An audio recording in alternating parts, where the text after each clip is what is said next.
Assalamualaikum warahmatullahi wabarakatuh. Halo teman-teman, bagaimana kabarnya? Semoga semakin hari semakin lebih baik lagi dan lebih baik lagi. Tahukah teman-teman, tidak sedikit pebisnis pemula yang berbisnis dengan berpartner, bukan kemudian kesuksesan yang didapatkan, justru malah konflik atau mungkin bangkrut. Salah satu penyebabnya adalah kesalahan dalam memilih partner bisnis. Pada video ini kita akan sharing tips-tips bagaimana memilih partner bisnis yang baik. Simak videonya sampai selesai.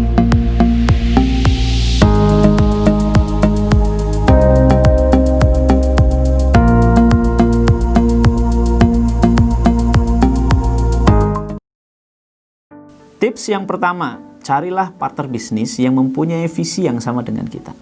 Ya, kita pengen berbisnis, kita berpartner tentunya pengen sampai kepada keberhasilan dan sampai kepada kesuksesan. Bagaimana mungkin kita akan sukses kalau partner dan diri kita punya tujuan yang berbeda? Jelas, pasti rencananya juga akan berbeda. Langkah-langkahnya juga akan berbeda. Maka langkah yang pertama adalah temukan partner yang mempunyai visi yang sama dengan kita. Bagaimana caranya? Kita ceritakan apa tujuan daripada bisnis kita. Kita sampaikan goalnya, kita sampaikan mimpi-mimpi kita. Kalau ternyata partner kita ternyata sama, punya visi yang sama, sepemahaman dengan kita, maka kita lanjutkan pada rencana-rencana berikutnya. Tapi bagaimana kalau ternyata visi kita tidak sama? Lebih baik tidak dilanjutkan karena akan menjadi masalah di kemudian hari. Tips yang kedua, carilah partner yang mempunyai value yang sama dengan kita. Oke, sebagai manusia kita memang harus menghargai perbedaan pendapat. Tapi saya pikir mencari partner bisnis yang sesuai dengan value-nya, sesuai dengan kita, itu akan lebih baik. Ya, supaya apa? Supaya tidak ada orang lain yang mengganggu atau mempengaruhi nilai-nilai dan kepribadian yang sudah kita miliki sejak kecil. Ya, tentunya ini akan menjadi masalah di kemudian hari. Ya, bayangkan kalau kita punya partner, misalkan kita punya partner, kita terbiasa mungkin hidup di siang hari, partner kita terbiasa dengan kehidupan malam, tentunya ini akan menjadi masalah. Kita punya jam hidup yang berbeda, kita punya frekuensi yang berbeda. Tentunya nanti akan kesulitan dalam mengeksekusi. Ya, kita terbiasa kerja pagi, sementara partner kita mungkin terbiasa kerja malam, dan ini akan menjadi masalah kalau kita tidak ketemu begitu. Maka dari itu temukan partner yang mempunyai value, gaya hidup, nilai-nilai kepribadian yang sama dengan diri kita. Tips yang ketiga, carilah partner yang get it. Get it ini artinya apa? Get it ini artinya orang atau teman, partner yang memiliki tujuan yang jelas. Mereka pengen sukses, mereka pengen berhasil. Mereka tidak hanya menghabiskan hidupnya hanya untuk bersantai-santai, berleha-leha, hanya untuk mengisi aktivitas dengan aktivitas yang tidak positif.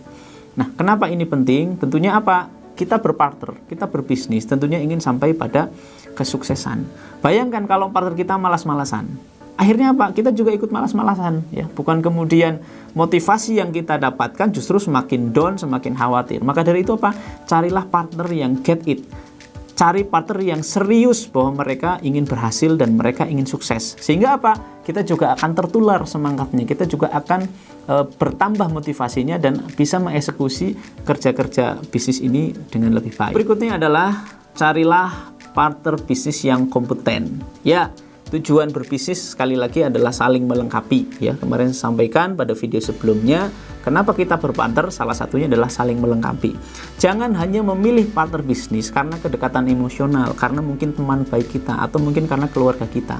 Ya, cari yang kira-kira apa? Standarnya berkompeten dulu, ya, yang bisa mendukung kerja-kerja bisnis, ya. Tapi kalau kita hanya mengandalkan perasaan, kalau mungkin hanya mengandalkan itu karena teman dekat, nggak enak dan lain sebagainya, bukan kemudian pekerjaan bisnis ini menjadi lebih ringan, justru bisnis ini menjadi lebih berat. Karena apa? Kita merekrut, kita bekerja dengan orang yang tidak kompeten. Mau tidak mau, pekerjaan itu akhirnya lari ke kita dan membuat bisnis kita menjadi lebih berat. Tips yang kelima, carilah partner bisnis yang saling melengkapi. Ya, tujuan dari partner bisnis salah satunya adalah saling melengkapi. Ya, carilah partner bisnis yang memang kita tidak punya skill di bidangnya. Ya, misalkan kita punya skill di bidang marketing, carilah partner bisnis yang bukan marketing, tapi cari yang mungkin pintar dalam mengelola produksi. Cari partner yang bisa mengelola keuangan. Sehingga apa? Partner ini bisa kita bagi peran, ya. Kita bisa bagi peran, kita bisa bagi tanggung jawab dan meringankan kerja-kerja kita dalam menjalankan bisnis ke depannya. Tips berikutnya, carilah partner yang haus ilmu. Ya, sekali lagi, kita mungkin masih memulai dalam berbisnis, tentunya masih minim sekali pengetahuan dan keahlian kita dalam berbisnis. Kalau kita mencari partner, carilah partner yang juga sama-sama kondisinya tidak jauh berbeda dengan kita. Mereka sama-sama memulai. Ya, kalaupun punya pengalaman tidak terlalu jauh. Kenapa? Karena tujuannya saling mengisi. Ya, bayangkan partner bisnis Anda, rentang usianya, rentang skillnya jauh, begitu ya, jauh berbeda. Nah, ini akan terjadi kesenjangan. Makanya cari partner bisnis yang mungkin masih sama, ya, masih sama usianya atau mungkin masih sama rentang pendidikannya, sehingga kita sama-sama belajar dan mereka mau senantiasa belajar. Salah satu penyakit berpartner adalah ketika kita merekrut partner yang merasa ahli, tidak mau belajar, mereka merasa bisa, inilah yang jadi masalah. Karena apa? Di sini kita jadi berhenti untuk belajar sehingga kita berhenti untuk tumbuh. Padahal belajar adalah salah satu syarat supaya bisnis ini terus tumbuh. Kalau kita berhenti belajar, yang ada adalah stagnasi, yang ada adalah kemunduran di dalam berbisnis. Maka cari partner bisnis yang senantiasa haus akan ilmu. Tips yang ke-7, carilah partner bisnis yang tidak banyak masalah. Ya, memang semua orang saya yakin punya masalah, tapi yang saya maksud di sini adalah carilah partner bisnis yang tidak punya masalah yang begitu besar. Kalau Anda merekrut partner bisnis yang dia banyak sekali menghadapi masalah, ya, mungkin masalah keluarga, mungkin masalah kriminalitas, atau mungkin masalah keuangan yang sering terjadi, ya, mungkin hutangnya banyak di mana-mana. Kalau Anda berpartner bisnis dengan mereka, yang terjadi adalah sumber daya Anda dan sumber daya bisnis Anda akan digunakan untuk menyelesaikan masalah partner Anda. Padahal pada awal-awal fase bisnis yang kita butuhkan adalah justru kontribusi dari partner terhadap bisnis ini. Tapi kalau yang terjadi partner kita banyak masalah, otomatis pikiran, waktu, dan mungkin sumber daya bisnis kita akan dipaksa untuk menyelesaikan masalah partner kita. Dan jangan sampai itu terjadi, ya. Jangan sampai kita memilih partner bisnis yang penuh dengan masalah. Cari yang ya tidak terlalu banyak masalah lah. Tips yang berikutnya adalah carilah partner yang bisa dipercaya. Ya, sekali lagi tujuan kita berpartner bisnis adalah pengen membagi peran, kita pengen membagi beban, dan kita pengen membagi tanggung jawab dan amanah.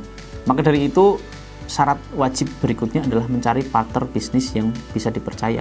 Ya, bagaimana mungkin kita memberikan sebuah amanah tanggung jawab kepada partner bisnis kita kalau ternyata partner bisnis kita tidak dipercaya? Ya, bahkan sebagian besar konflik bisnis terjadi karena apa? Adanya rasa ketidakpercayaan dari salah satu partner bisnis, ya, salah satu mitra bisnis tidak saling percaya, yang kemudian bertumpuk. Ada masalah komunikasi yang akhirnya kemudian menjadi konflik dan terjadi perpecahan sampai, mohon maaf, putus silaturahim. Ini tidak sedikit terjadi. Maka dari itu apa? Sebelum kita masalah ini menjadi semakin besar, carilah kira-kira partner yang bisa dipercaya. Tips yang berikutnya adalah uji kecocokan partner dengan Anda. Ya, langkah berikutnya adalah menguji. Karena apa? Bagi saya memilih partner itu seperti memilih pasangan hidup.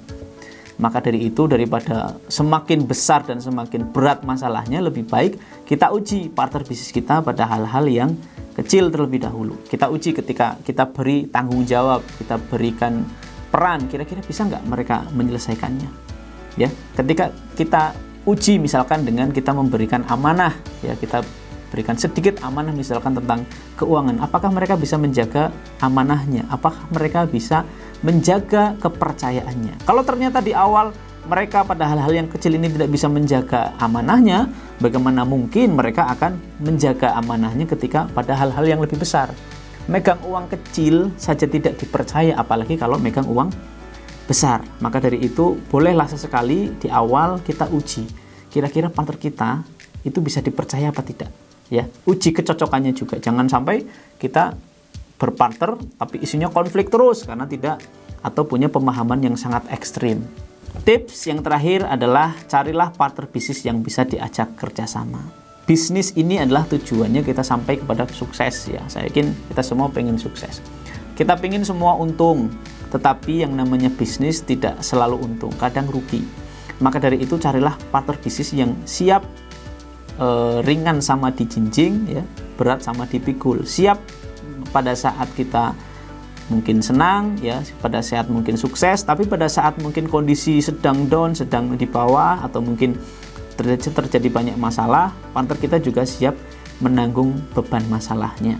Ya, pada saat kita rugi, partner kita juga siap untuk menanggung kerugiannya. Artinya apa? Mereka bisa diajak kerjasama, senang bareng, susah bareng. Oke, jadi tadi tips-tips dalam memilih partner bisnis. Semoga kita bisa menemukan partner bisnis yang cocok, partner bisnis yang bisa dipercaya, partner bisnis yang bisa diajak kerjasama, dan yang paling penting adalah partner bisnis yang bisa mengantarkan kita dan semuanya sampai kepada puncak kesuksesan. Ya, semoga video ini bermanfaat. Sampai ketemu di video-video berikutnya. Terima kasih. Assalamualaikum warahmatullahi wabarakatuh.